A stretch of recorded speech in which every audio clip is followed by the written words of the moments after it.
Olá, eu sou Edson Leonel, sou professor do Departamento de Estruturas da USP São Carlos e nesse vídeo nós discutiremos o tema barras carregadas axialmente, que é o tema que está descrito no capítulo 14 da apostila de Mecânica dos Sólidos e Resistência dos Materiais, que eu tenho editado ao longo do tempo.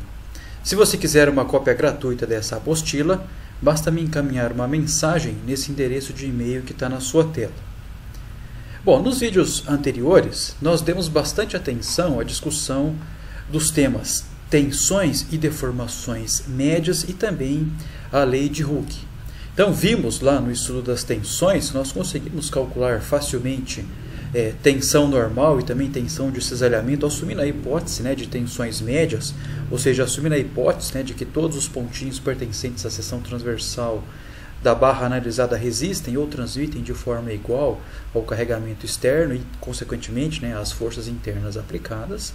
Então, vimos que a tensão normal média é calculada pela razão entre a força normal e a área, e a tensão de cisalhamento média é calculada por meio da razão entre a força cortante e a área. Tá?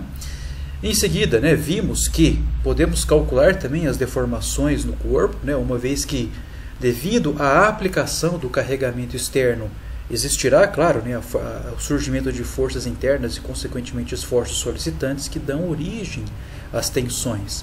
Mas, ao mesmo tempo, o carregamento externo ele produz uma mudança de forma no corpo, ou seja, o corpo ele tem a sua forma alterada pela ação dos carregamentos externos. Então, se existe uma mudança de forma, existe, consequentemente, uma deformação. Vimos naquela oportunidade que a deformação normal ela é dada pela variação de comprimento do elemento dividido por um comprimento de referência. Nesse caso, o comprimento de referência é o comprimento inicial do elemento analisado. E vimos também que as distorções elas são calculadas com base numa variação angular. Tá? E assumimos, por simplicidade, que a distorção ela é calculada considerando inicialmente duas retas dispostas de maneira perpendicular por mera convenção. Depois vimos que se a origem do surgimento de tensões e deformações é comum, ou seja, é o carregamento externo, deve existir uma relação entre eles. Então esse foi o tópico do último vídeo que descreve a lei de Hooke, que no fundo permite que a gente associe as tensões normais às deformações normais e as tensões de cisalhamento às distorções. Tá? No entanto, o que nós queremos fazer no vídeo de hoje é utilizar esses conceitos que nós vimos nos últimos vídeos, particularmente de tensões e deformações médias e lei de Hooke, para resolver um probleminha muito bacana, que envolve a determinação de deslocamentos em barras carregadas axialmente. Então, nesse problema particular, se eu tenho uma barra carregada axialmente, eu terei o surgimento de força normal, consequentemente eu terei o surgimento de tensão normal. De forma similar, ou seja, por meio do acoplamento ou com a utilização da lei de Hooke, se eu tenho o surgimento de uma tensão normal, eu tenho o surgimento de uma deformação normal, ou eu consigo mensurar uma deformação normal. Se nós lembrarmos um pouquinho lá do que nós vimos lá de deformação normal, na qual a deformação normal ela é mensurada com base numa variação de comprimento dividido por um comprimento inicial, eu posso associar essa variação de comprimento do numerador aí na definição da deformação normal com o deslocamento da barra. Tá? Então, com isso eu consigo calcular o deslocamento das barras carregadas axialmente. Tá? Então, através disso que nós discutimos, o tópico do vídeo de hoje ele é basicamente uma aplicação direta de tudo que nós vimos anteriormente. Tá? Então, você não tem grandes novidades aqui. Então, vamos considerar inicialmente uma barra carregada axialmente por meio de uma força distribuída, também axialmente aqui um P de X. Essa barra tem um comprimento L, e esse carinha aqui é uma barra simples. Então, o que nós sabemos do que nós já estudamos anteriormente? Olha, se essa barrinha está solicitada por uma força axialmente distribuída, vai surgir ao longo do comprimento da barra força normal, tá? E particularmente por meio das relações diferenciais, nesse caso aqui a força normal ela não é constante ao longo do comprimento da barra devido à presença do P de X. Tá? Se eu tenho uma força normal, eu tenho uma tensão normal. Se eu tenho uma tensão normal, eu tenho uma deformação normal. E com isso a barra muda a sua forma, particularmente nesse caso aí, ela vai alongar, tá? Ou seja, ela vai ter o seu comprimento, né, final maior do que o comprimento inicial. Então o que nós podemos fazer aqui, ó, é, assumindo que essa barra esteja na condição de equilíbrio, eu posso tomar dessa barra aqui, ó, uma fatia, certo? Uma porçãozinha material e analisar o que acontece sobre essa fatia particular da estrutura com relação às condições de equilíbrio e também às condições cinemáticas, né? Ou seja, como que o corpo ele se desloca e se deforma devido à ação desses carregamentos. Então, se eu tomar dessa barrinha aqui, né, uma fatia de comprimento dx, tá? Então, o que eu vou observar? Bom, se o corpo está em equilíbrio, eu retiro, né, essa porção material aí da estrutura. Vão surgir aqui, ó, nos extremos desse pedacinho que eu tirei aqui, os esforços solicitantes, né, que decorrem justamente da presença das forças internas. Então, eu vou ter aqui, de um lado, né, um N de x, uma força normal de x. Terei a presença, né, dessa força axialmente distribuída. E do outro lado, eu vou ter, né, o N de x mais uma variaçãozinha do N de x. Então, ou seja, que decorre, claro, né, da presença desse pezinho de x aqui. Tá bom? Então, do que nós já discutimos aqui, né, é que, bom, se essa barra está solicitada aqui, né, por forças normais, terei tensões normais. Tendo tensões normais, eu terei deformações normais. Então, esse corpo ele alonga, né, devido aos sentidos aí que nós adotamos para as forças normais e também carregamentos. Então, se ele alonga, tá, vocês concordam comigo que essa aresta aqui, ó, do corpo dx, né, dessa fatia de material dx que eu considerei, que estava nessa posição, ela vai estar posicionada aqui nessa nova posição, né, distante de dx mais d delta, né, da extremidade da esquerda. Tá? Então, se esse corpinho aqui, né, ele alonga, né, então, só de pegar o d delta e dividir por dx, eu tenho a deformação normal. Tá? Então, esse carinha, né, esse deslocamentozinho que aparece aqui, essa variação de comprimento, ela nada mais é, né, do que decorrente aí do processo de deformação do material. Tá bom? Tranquilo até aqui? Então, o que acontece, ó, é que através, né, das definições de tensão normal, deformação normal e lei de Hooke, eu consigo mensurar esse T delta, então, ou seja, esse deslocamentozinho aqui, ó, essa variação de comprimento que a barrinha vai observar pela ação dos carregamentos externos aplicados. Tá? Então, olha só como é simples. Ó. A gente sabe que a tensão normal é N de x sobre A, tranquilo, né? Assumindo a hipótese de tensão normal média, e que a deformação normal ele é um d delta por dx, né? Ou seja, ele é a variação de comprimento dividido pelo comprimento inicial. Tá bom? Então, se a gente utilizar a lei de Hooke, a gente sabe o quê? Né? Que tensão é igual a E epsilon, né? A tensão normal é igual a módulo de elasticidade longitudinal, que é o E, né? Vezes a deformação normal epsilon. Então, se eu disser aqui, né, que o N sobre A, que é o sigma, ele é igual a E vezes o d delta dx, né? Então eu faço umas manipulaçõezinhas aqui muito simples, né? Consigo isolar o meu d delta, tá? Ou seja, eu consigo calcular esse deslocamento aqui, ó. Então, o d delta vai ser quem? N de x EA, tá? Vezes o dx, que é o comprimentozinho do elemento. Tá bom? Tranquilo até aqui? Então, esse deslocamento que eu consigo calcular aqui, ó, esse dx, esse d delta, tá? Esse d delta aqui, ele é quem? Tá? É uma coisa que é importante a gente enxergar aqui, ó. Esse d delta, ele nada mais é do que o deslocamento relativo entre as extremidades da barra considerada. Tá bom? Então, esse d delta que eu estou calculando aqui, ó, é o deslocamento desta face, tá, em relação à anterior, tá, em relação à sua extremidade aqui. Tudo bem? Então, isso que é um ponto importante que a gente deve enfatizar aqui, ó, que esse deslocamento ele é um deslocamento relativo, tá bom, entre as extremidades consideradas da porção material. Nesse caso, vai ser as extremidades da barra analisada. Tá? Então, o que acontece aqui, ó, é que este d delta aqui que nós temos, né, se eu quero calcular agora os deslocamentos, né, da barra inteira, o que eu tenho que fazer? Basta que eu some, né, os deslocamentos d delta para cada porçãozinha material que compõe a barra, né, ou seja, para todos os dxzinhos que compõem a barra. Então, se eu integrar aqui, ó, em ambos os membros dessa equação, né, em relação ao comprimento da barra, o que eu vou observar? Né, ó, esse d delta vai virar um delta, que é o próprio deslocamento, e do outro lado eu vou ter uma integral, né, de 0 até L, que seria o deslocamento, né, dessa extremidade em relação à outra, do n de x EA dx, né? Fácil. Tranquilo? Então essa é mais uma expressãozinha aí que a gente tem que gravar na memória, né? Para a gente calcular os deslocamentos das barrinhas carregadas axialmente. Tá?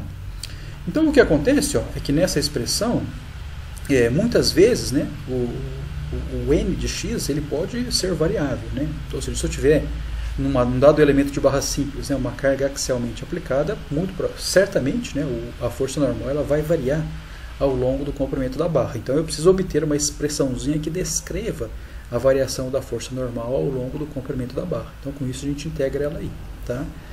Em outros casos também a gente tem que tomar cuidado quando a área da seção transversal da barra ela também é variável ao longo do comprimento. Tá? Então nesse caso esse A de x, que é a área da seção transversal, ele também é uma função do comprimento da barra. Então isso aí são pontos que nós temos que tomar cuidado.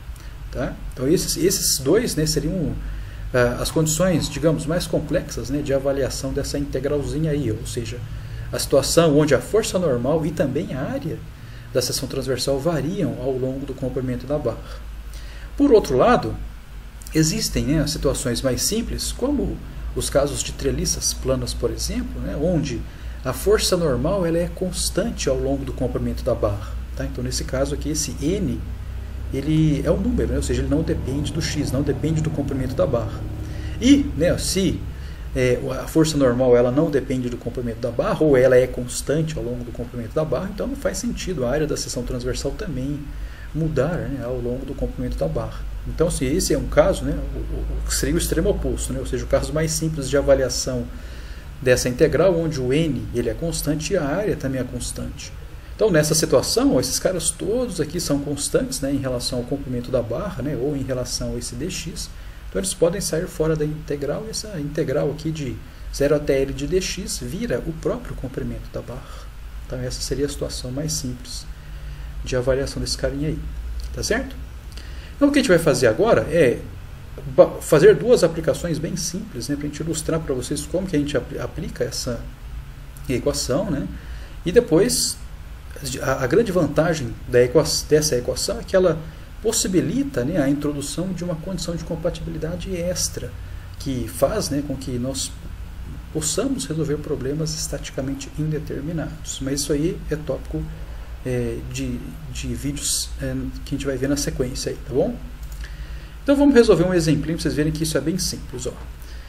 O exemplo diz o seguinte, ó, determine o deslocamento horizontal do ponto A, que é este aqui, ó, que pertence à estrutura apresentada na figura abaixo. Então, seja ECB, que é o módulo de elasticidade longitudinal desse trecho aqui, ó, que vai de C até B, igual a 200 gigapascal, e o módulo de elasticidade do material no trecho BA, que é esse aqui, ó, né, de B até A, vale 70 gigapascal. Além disso, a seção transversal dessa barrinha aqui, ela é circular, maciça e com diâmetro igual a 12 milímetros. Tá?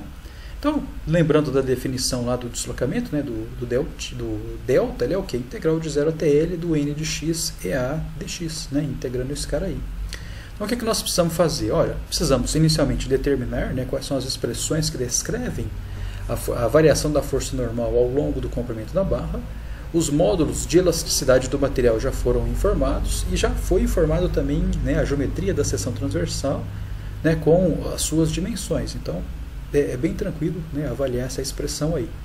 Então, o primeiro passo para a gente resolver esse problema é traçar o diagrama de esforços solicitantes, né, em particular, força normal. Então, se aqui, né, nós temos a estrutura, né, temos aqui uma situação de engaste, mas como a barra ela é carregada exclusivamente de forma axial, a única reação de apoio que aparece aqui é uma reação de força horizontal, somente uma força axial que aparece aqui. Por isso, né, que o tópico desse capítulo se chama barras carregadas axialmente, né, porque só temos forças axiais nessa jogada aí, tá bom? Então, se nós fizermos aqui, né, somatória de forças em x igual a 0, eu posso arbitrar, né, essa força-reação aqui, esse FC, como atuando na horizontal para a esquerda. Então, a nossa somatória de forças em x vai ser quem? Menos FC, menos 6 mais 18. Então, a gente descobre, né, que o FC aí ele tem que ser 12. Então, apontando aí para a esquerda. Então, com base nisso, ó, né, não temos forças distribuídas de forma paralela ao eixo da barra. Então, pelas relações diferenciais, nós sabemos que a força normal nesse trecho é constante e também nesse trecho é constante. Tá? Então, basta que a gente conheça, né, os valores das forças atuantes nos extremos aí da barra para a gente traçar esse diagrama. Tá bom? Então, aqui, ó, como no trecho BA, nós sabemos que a força normal ela é constante e já sabemos que em um dos extremos a força vale 18. Então, a força normal aqui, ó, ela vale 18, né? Pelo fato da força estar saindo, né, do plano da seção, aí, isso aí indica uma tração para a gente, né? Então, isso é positivo. Tá bom? Do outro lado, né, como a gente fez aqui mentalmente o cálculo da reação do apoio, nós temos uma força de 12, né, kilonewtons também atuando aí, ó, na direção horizontal para a esquerda. Isso aí indica uma tração. Então sabemos, né, ó, claramente que pelo fato da força normal aqui ser constante e que a força atuante aqui no extremo esquerdo é 12 para a esquerda, então esse carinha aqui vai ter uma força normal de 12. Tá bom? Tranquilo. A área da seção transversal é πr ao quadrado, né? Então, se o diâmetro vale 12 milímetros, então o raio vale 6 vezes 10 a menos 3 metros. A gente faz a continha aqui e calcula a área em metro quadrado. Tá bom? Então, com base nisso, ó, já temos tudo o que precisamos, né, de informação para resolver o problema. Sabemos, né, que o deslocamento ele é integral de 0 até L do n de x e a dx. Já sabemos, né, ó, quais são as funções que descrevem a força normal nos trechos considerados. O módulo de elasticidade já sabemos qual é, e a área da seção transversal também já sabemos aqui quanto que ela vale. Então é só calcular esse carinha, né, ó. Então essa integral, como todo mundo é constante, né, ó, a força normal aqui ela é constante, então ela pode sair fora da integral, o E também é constante, a área também é constante. Então essa integral aqui vira o integral, né, de 0 até L de dx vira o próprio comprimento. Então o deslocamento ele vai ser quem? Né, ó, NEA vezes L. Então, esse deslocamento relativo, né, ó, da face C em relação à face B, ele vai ser quem? Os 12, né, que é a força normal, vezes 3, que é o comprimento, dividido pelo EA desse trecho de estrutura. Tá bom? Então, fazendo essa continha, a gente descobre, né, que o deslocamento ele é 1,5915 10 a menos 3 metros. Se esse deslocamento aqui ele resultou positivo, ele quer dizer que esse deslocamento positivo vem, né, de uma força normal positiva. Consequentemente, deslocamentos positivos indicam para a gente um alongamento.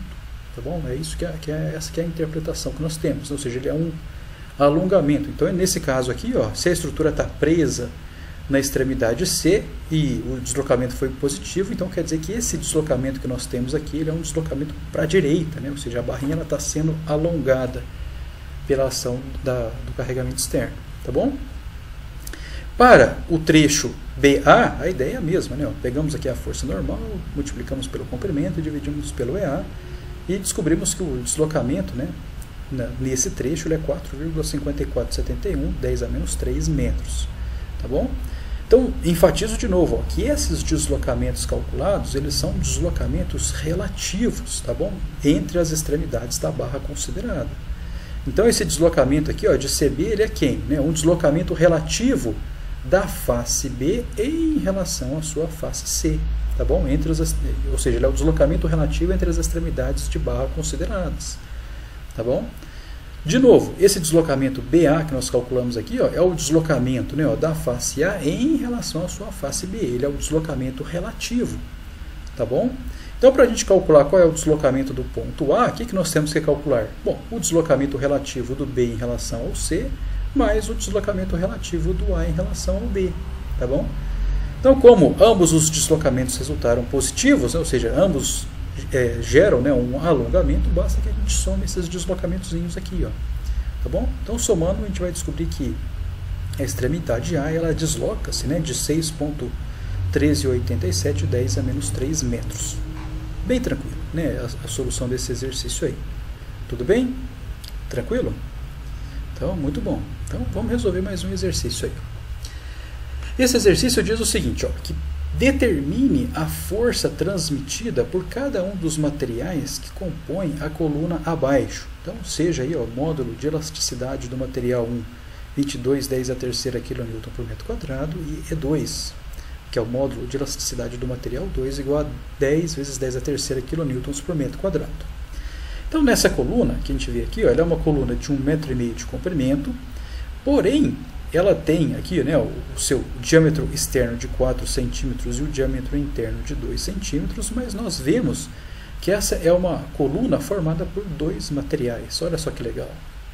Então nós temos aqui uma porção externa de material, que é o material 2, que tem aqui um módulo de elasticidade menor, e preenchido, né, ou recheando o material 1, nós temos, perdão, o material 2, nós temos o material 1, né, ou seja, então temos o material 1 internamente posicionado, né, essa casquinha externa aí formada de material 2.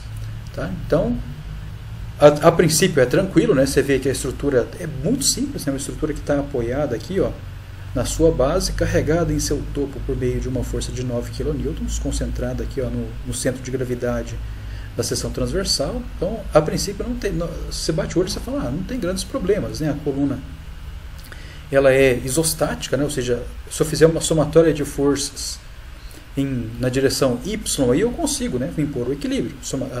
A reação de apoio embaixo ela tem que ser igual aos 9 kN, isso tranquilamente. Mas o que o exercício pede é que a gente calcule aqui qual é a porção de força que é transmitida, né, pelo material 1 e pelo material 2. Então aí que está o ponto-chave desse exercíciozinho. Tá? Porque a princípio a gente não sabe quanto desses 9 kN é transmitido pelo material 1 e quanto desses 9 kN é transmitido pelo material 2. Tá? Por que a gente não sabe assim, bater no olho?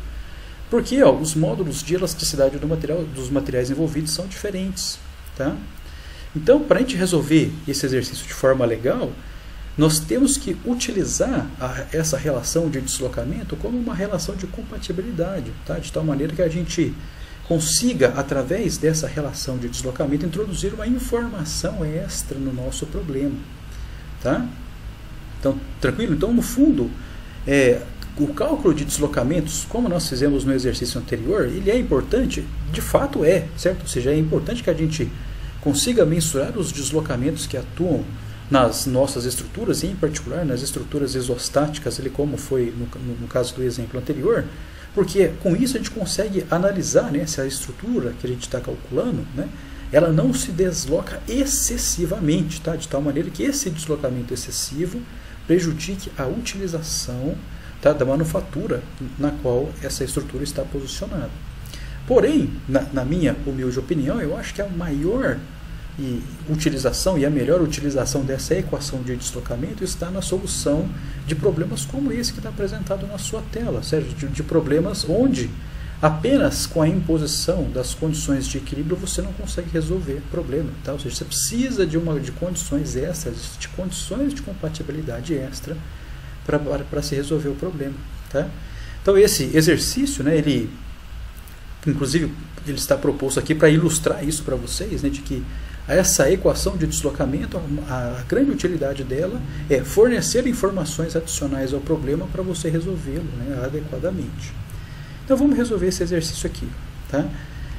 Então, como já mencionei anteriormente, né, temos aqui se eu fizer aqui, né, um corte aqui na coluna, então nós teremos, né, uma porção de material aqui, né, que é o 2 que está nas extremidades, e o material 1 ele está no miolo, né, no centro da coluna. Então, se eu fizer a somatória, né, de forças em Y igual a zero, o que eu vou descobrir? Né, que eu tenho a força de 9 kN aplicadas externamente, temos aqui, né, as forças reativas, né, associadas ao material 2, tá, e também ao material 1.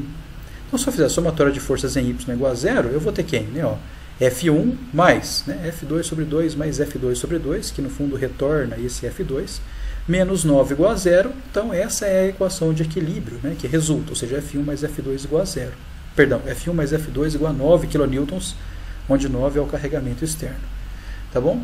Então, nesse instante aqui, a gente pode perguntar, olha, você tem duas incógnitas e você tem uma única equação de equilíbrio. Tá? Então, para a gente conseguir resolver esse problema, aí, a gente precisa obrigatoriamente de uma condição extra, tá? Para que a gente tenha aí duas equações, duas incógnitas para resolver o problema. Tá? Nesse caso particular, nós vamos utilizar a equação de deslocamento para resolver esse problema. Tá? Então, como né, que nós vamos incorporar essa equação de deslocamento na solução do problema? Olha, nós vamos assumir o seguinte, primeiro, né, a gente está obviamente aqui fica implícito no problema, mas a gente está desprezando aqui os efeitos de concentração associados a essa força de 9 kN. Tá? Ou seja, a gente está assumindo, né, como nós já fizemos anteriormente, que nossos exercícios obedecem, né, à condição de Saint-Venant. Tá? Então isso aqui é um primeiro aspecto. Mas o que acontece aqui, ó, da condição de compatibilidade é que, devido à ação dessa força de 9, nós vamos assumir que a coluna ela se desloca e ela se deforma, né, consequentemente de forma homogênea, tá, de forma conjunta. Então, com isso, não existe o deslocamento relativo entre o material do miolo e o material externo. Tá? Então, para que isso aconteça, né, o que nós temos que garantir? Olha, a deformação normal ela não é igual à variação de comprimento, né, ou deslocamento dividido por comprimento inicial. Se, né, nesse caso, o comprimento inicial dos dois materiais aqui, ó, de 1,5 metro, ele é o mesmo para os dois materiais, então isso indica que, para que a coluna se deforme homogeneamente, né, ou, em outras palavras, né, de forma monolítica, né, ou seja, os dois materiais, eles, nesse caso, são comprimidos e deslocam-se da mesma quantidade, de tal forma a garantir que a deformação tem que ser a mesma. Tá?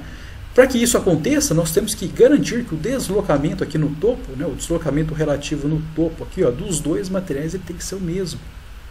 Tá? Ou seja, se o material do miolo, lá, o material 1, se deslocar menos do que o material que está na periferia, o material 2, o que vai acontecer é que vai existir aqui um escorregamento relativo entre os materiais envolvidos nessa coluna. E se existe esse deslocamento relativo, então a coluna, né, ela não está se comportando mecanicamente de forma monolítica. Tá? Existe um deslocamento relativo e aí a deformação ela não é a mesma nos dois materiais. Tá bom? Então, para isso é muito simples, né? Se eu estou assumindo que o material 1 ele transmite uma força F1 e que o material 2 transmite uma força F2, então o deslocamento aqui em cima tem que ser o mesmo, né, para os dois materiais, para que eles trabalhem, né, ou que eles, ou em outra palavra, né, para que ele funcione mecanicamente de forma única, de forma monolítica. Então basta que a gente faça aqui, né, como não tem cargas distribuídas de forma paralela ao eixo da coluna, então eu vou ter aqui, ó, um F1, que é a força normal do material 1, vezes o comprimento da coluna, tá, que é 1,5 metro, dividido pelo E do material 1, vezes a área do material 1 aqui, ó, tá, que é π vezes raio ao quadrado, né, onde raio aqui dá 1 centímetro. Tá? E esse deslocamento tem que ser igual ao deslocamento relativo também do material 2, que é igual ao F2, que é a força normal transmitida, né, ao longo do material 2, vezes 1,5 metro de comprimento, dividido, né, pelo módulo de elasticidade, né, vezes a área da seção transversal de material 2. Tá?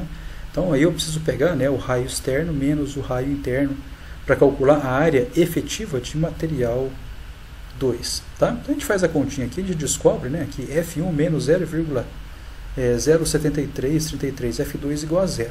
Tá? Então com isso nós temos, né, a condição de equilíbrio, tá, que é uma equação com duas incógnitas, mais uma equação de compatibilidade que está associada a uma compatibilidade de deslocamentos. Né? Então aqui também é uma equação com duas incógnitas, sendo que essas duas incógnitas da condição de compatibilidade são as mesmas da condição de equilíbrio.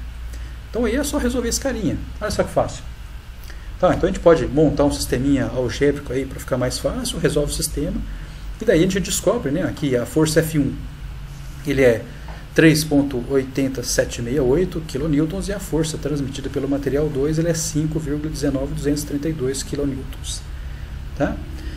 Então aí tranquilo, ó. Se já sabemos, né, qual que é a força transmitida por cada um dos materiais, podemos calcular as tensões médias em cada um dos materiais. Então para isso basta que a gente pegue, né, a força normal que é transmitida por cada um dos materiais e divida, né, pela área da seção transversal correspondente a cada um desses dois materiais. Então, fazendo essa continha aqui, a gente descobre, né, que as tensões são diferentes. Então, ó, do material 1 ela dá 12,120 megapascal, enquanto no material 2 ela dá 5,509 megapascal. Tá? Então, é tranquilo até aí. Mas o ponto mais bacana é que a gente pode utilizar a lei de Hooke e essas tensões calculadas para a gente efetivamente verificar se a deformação nos materiais ela é a mesma. Tá? Então isso foi a hipótese que nós assumimos, né, para redigir a equação de compatibilidade do problema. Então, se a gente utilizar a lei de Hooke, né, ou seja, sigma é igual a E epsilon, já sabemos quem é o sigma, já sabemos quem é o E, podemos calcular a deformação normal.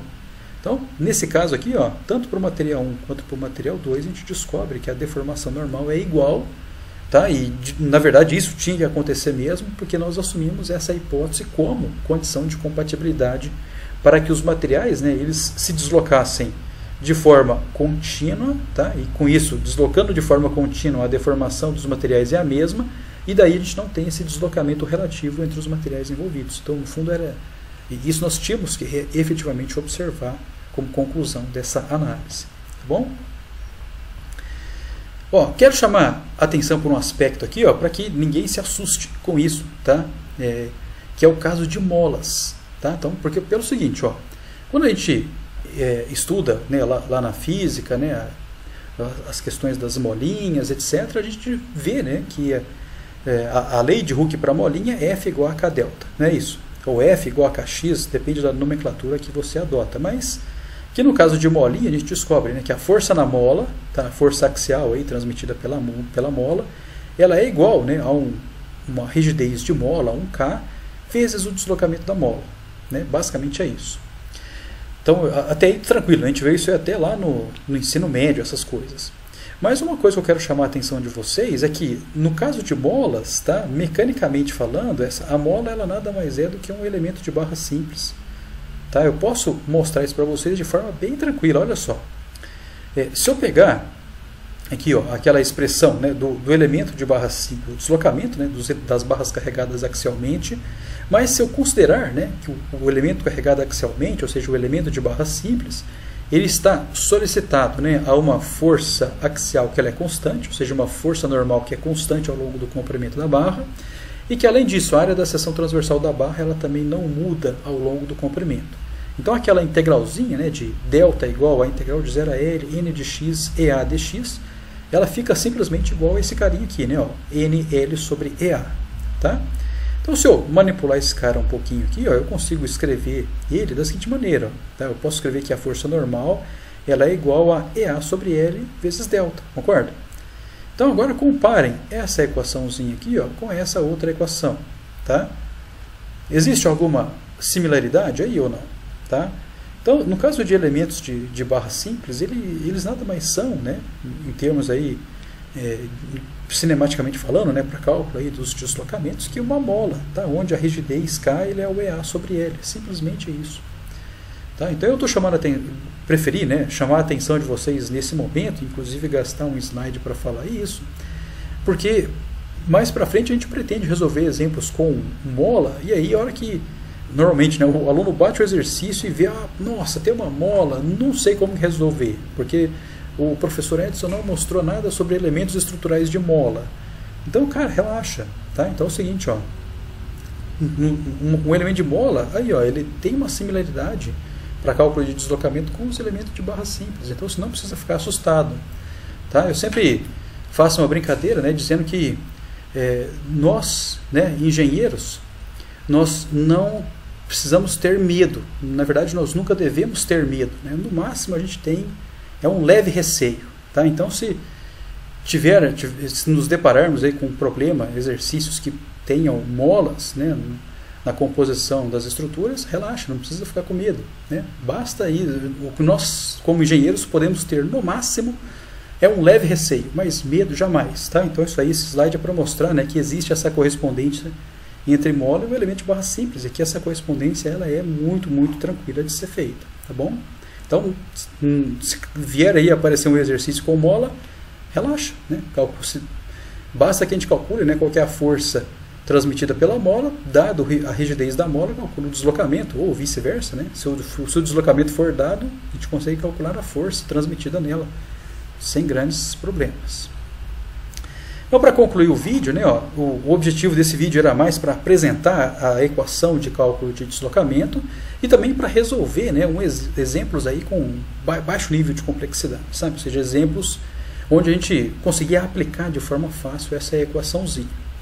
No entanto, né, como a gente viu principalmente no exemplo 2, é que a grande vantagem dessa equação de deslocamento é fornecer uma equação de compatibilidade ao problema. Tá? Só que, né, a grande desvantagem, né, da utilização dela é que o analista ele precisa enxergar o problema e enxergar, né, onde que a equação de compatibilidade ela se encaixa. Tá? Então, no exemplo 2, por exemplo, se, né, a gente sabe qual que é a equação de deslocamento, mas se eu não enxergasse no problema que o deslocamento, né, dos dois materiais tem que ser o mesmo, a gente não consegue resolver o problema. Tá? Então, para tentar, de certa forma, contornar um pouquinho essa limitação, né, dessa equação, a gente vai discutir no próximo vídeo o método das forças, tá? Que é o método onde a gente consegue sistematizar melhor a utilização dessa equação de deslocamento para resolver problemas com uma complexidade maior. Tá? E aí assim, fica mais divertido, né? Para isso a gente consegue enxergar qual é o funcionamento mecânico de um sistema estrutural ligeiramente mais complexo. Tá? Então, espero vocês no próximo vídeo para a gente discutir o método das forças. Muito obrigado, grande abraço.